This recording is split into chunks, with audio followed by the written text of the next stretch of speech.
This is the way. So this whole week of wrestling has been mostly dominated by the women wrestlers. Huzzah! And Karrion Kross coming back to WWE. Hoof! So, yeah, let's talk about the AEW side of the women's division.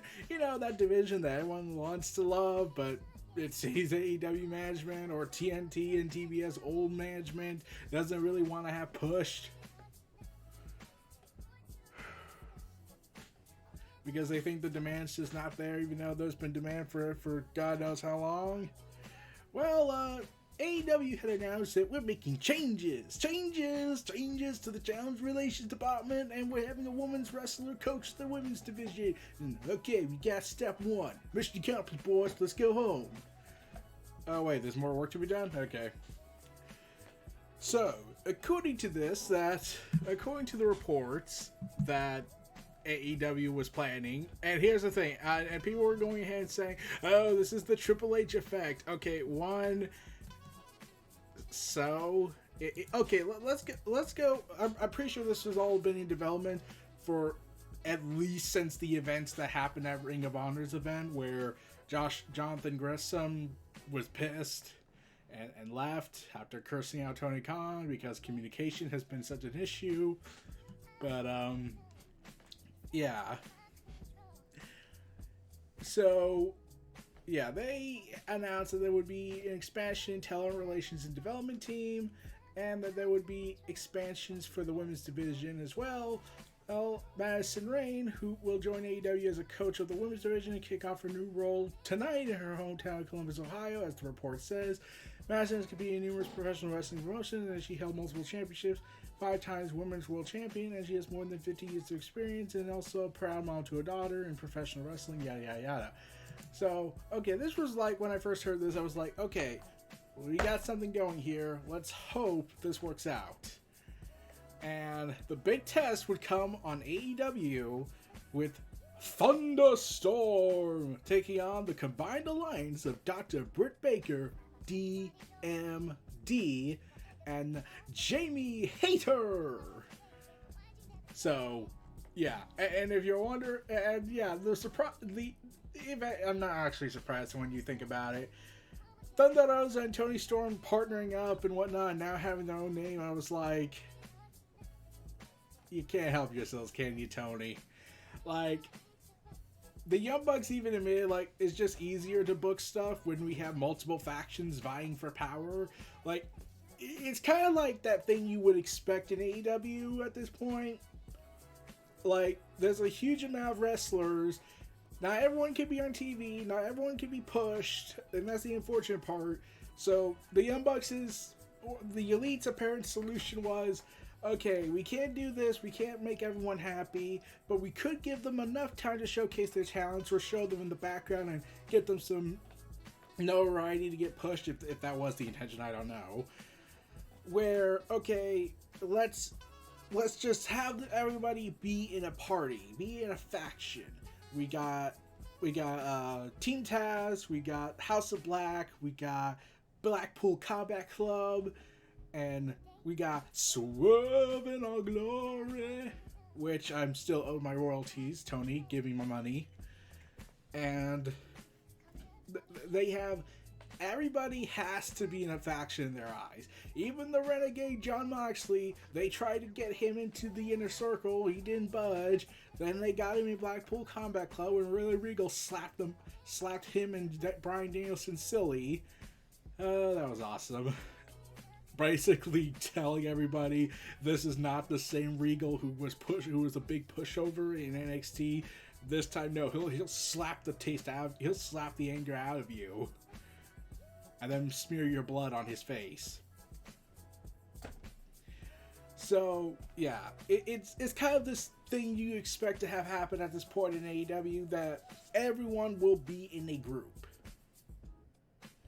Sometimes that's annoying. Sometimes I would think, it could probably be much more cooler if you don't have someone instantly be popped into a faction. How about you have a free agent in the AEW roster, and every faction is trying to get that person?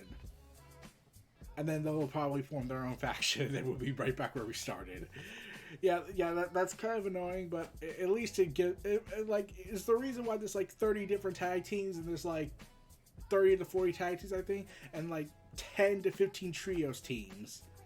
I'm not kidding when I looked at that. I had to look that up. If you take out the Elite's equation with Kenny Omega gone, and after what happened with the Undisputed Elite group, you have the Undisputed Elite, you have the Hung Bucks, you have Kenny Omega and the Young Bucks of the Elite, you have the House of Black, you have the Best Friends, you have Death Triangle, you could potentially have Andrade's Los Ingobernables, you could, and you also have, let's see, you probably could make, like, Team Taz was there, but then they broke up out of nowhere. Oh man, that was right before the tournament. It's like, okay, we need to pull a WWE move to showcase our insanity. A little too much. But yeah, you get my point. Like, everyone is in a faction. Everyone must be legally in a faction or else this doesn't work, is what they think. Like, let's see, you could have had Christian Cage stay with Jungle Boy and Luchasaurus, and they could have been the trio team. The Blackpool Combat Club alone has more members enough to affiliate 3. Heck, that's not even counting the New Japan and Impact and other wrestlers they could partner up with to bring in. Like, Darby Allin and Sting could team up with the dudes reform the dudes with attitude. Still surprised that they never went after them over copyright BS, but shocking. The Gun Club. Yeah, you see this, like, everyone's in a faction. QT Marshall and the Factory. Let's see, I'm looking at this list right now. Like, heck, it was Swerve and Keith Lee. They could probably get Leon Ruff and bring in the faction of Hit Row 2.0. Oh, and they could also. Oh, and there's also the Jericho Appreciation Society 2.0 as well. Ironic. Yeah, there's a whole bunch of tag teams and factions. We can't help ourselves. But with all that build-up and continuity and dense lore that we have with AEW, with all these promotions and all this history that we've added into the lore to justify these factions somehow, how does ThunderStorm happen? They fought. Okay, that's it. That's enough motive. They equally hate Britt Baker, so we can have them fight. Oh, and there's Athena and Chris Statlander, who has disappeared for a little bit. So we'll probably see him again later this next week or in the next 2 weeks, heading into All Out, because that's clearly the match they're going for with Jay Cargill's eventual loss. So yeah, ThunderStorm. That's the name of the faction of the new group of the 150 different groups in the AEW roster for reasons I'll never understand. Like, everyone's in their own clique, and it's like everyone just thought, okay, so remember WCW, ECW, and WWF all had their backstage cliques? Let's make that a reality and make that story, I think. They have more, I'm convinced there's more factions. Like, if AEW's not producing too many titles, like, all these titles they have, let's just stick with this. I still think they should have called the AEW All-Atlantic belt the Intercontinental belt, but that's just me. They should go ahead and announce we're going to have a Crisis of Infinite Factions. Like how I've said, WWE has, like, what, 20 different titles, and almost everyone has a participation trophy with the 24/7 title, which we haven't seen in a couple of weeks, so praise to Triple H. And we should call it Crisis of Infinite Championships, like Crisis on Infinite Earths, or Dark Crisis currently doing. Yeah, you see I keep getting comic book vibes from this stuff. It's just how my mind works. Wrestling to me is like a massive comic book universe, except there's 2 of them. So that happened, and ThunderStorm formed after all the hijinks to combat the deadly alliance of Britt Baker, D.M.D., and Jamie Hayter in tag team action, the ultimate test, stage 1 of our initiative to rebalance the women's division. Oh my god, this was a good match. Oh yes, this was 12 minutes. Like people were keeping count. 12 minutes of wrestling. The women were duking it out pretty brutally when I look at it. Like, it doesn't seem like when I look at WWE's women's match, there's always this air of flair and choreograph, whereas I was looking at this match when I saw Skye, damn you copyright trademark laws, and when I was watching that and Bianca Belair, it was like, it looks good, it's great, I wish this was pay-per-view kind of, and for the title. Well, we gotta start somewhere with this, and we gotta establish Bayley's group as a faction. And it's working, but there's a sense of choreograph to it, whereas the women in this match just felt very physically violent. Probably because of the history with all of them.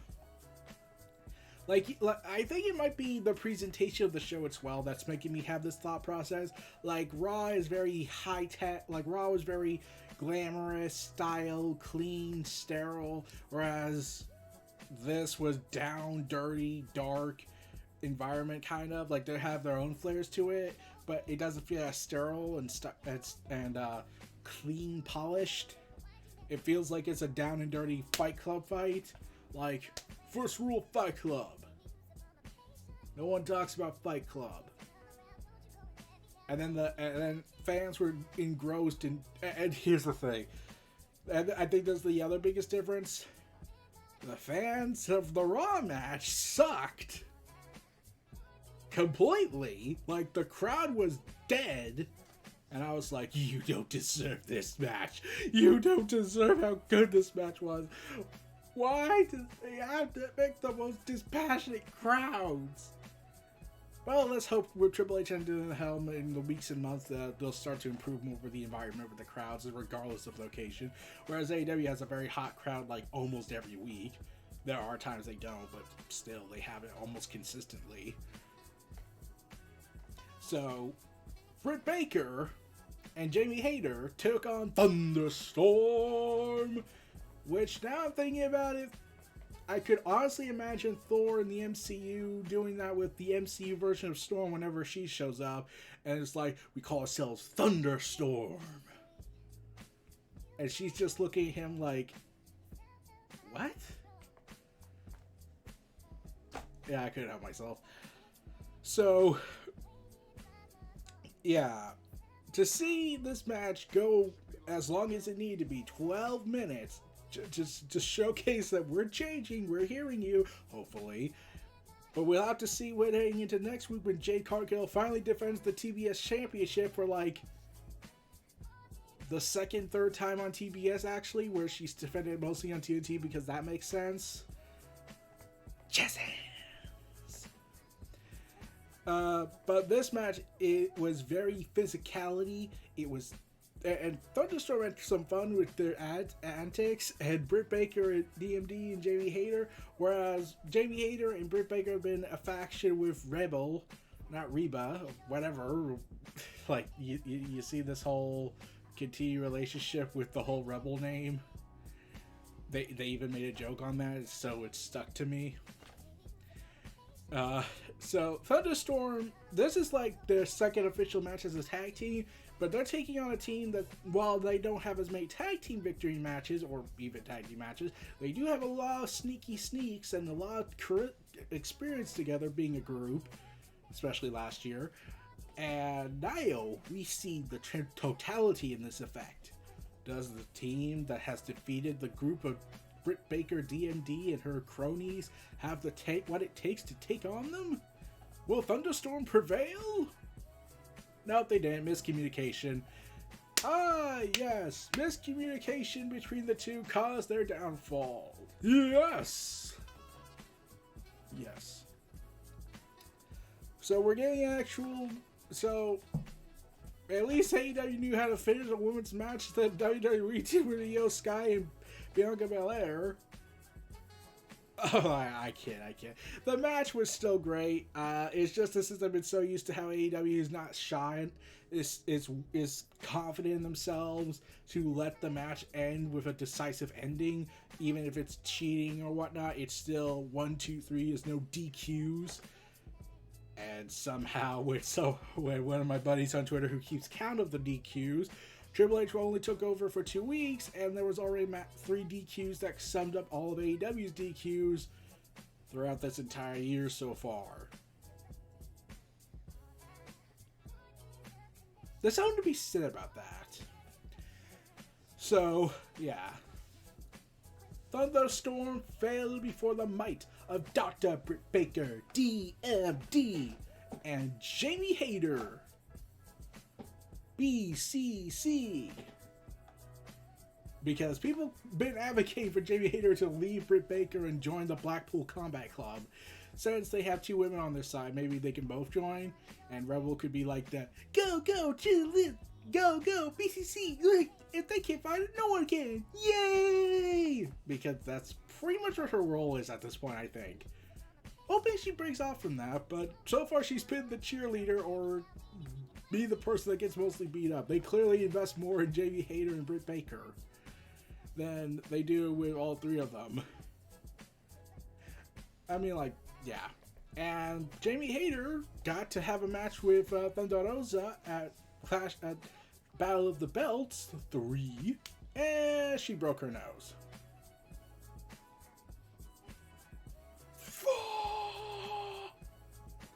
So yeah. I'm wondering when they're ever going to do the storyline that will finally address Jamie Hayter and Britt Baker's clear dissension that was going on since last year. Like, they kind of just don't mention it ever. They haven't really mentioned it in a while. Like, they could probably argue that it's growing pains and there's going to be tension with our group. I mean, like they did that with the Shield where they were going to look like they were breaking up heading into WrestleMania. Then they're like, nah, we'll just slap each other and then we'll work it out. But at least there was an addressed reason that, oh, we're buddies again, until suddenly we're not and Seth Rollins stabs us in the back. Quite literally with a chair. That was a bad day for everybody.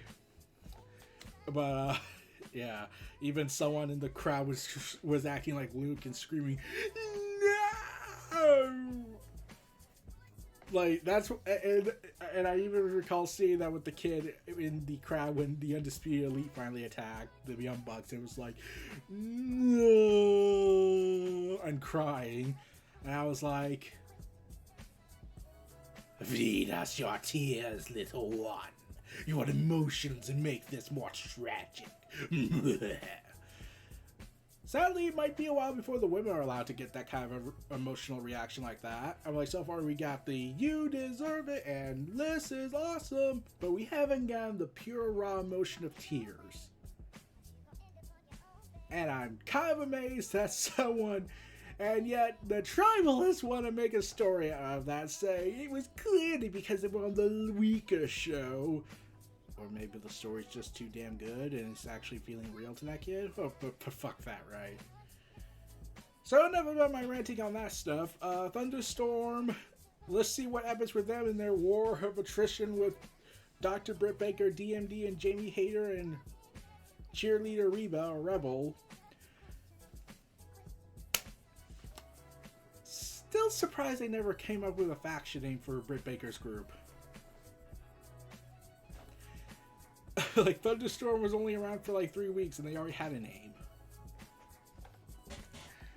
In fact, I'm actually also impressed the commentators addressed, ThunderStorm might have potential issues because, well, one's the champion and the other was the challenger.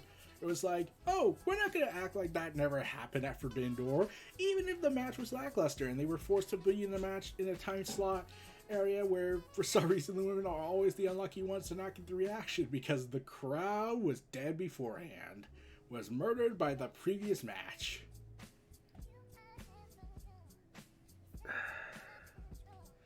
But finally we got a great crowd for this kind of tag team match and the time it was earned. Finally.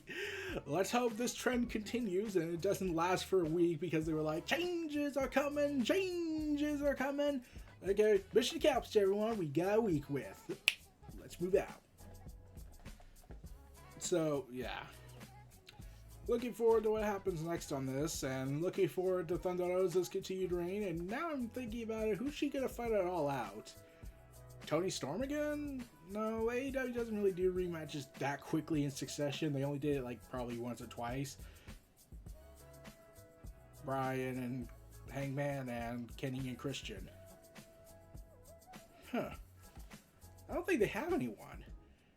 Ty Conti no longer is getting built up like she was. Like, I had advocated that she would be the next one, and then her relationship with Sammy Guevara kind of derailed her momentum, and well, oh god, that's been a complete disaster. And like, congratulations to their love life, but it's kind of derailing your momentum on TV.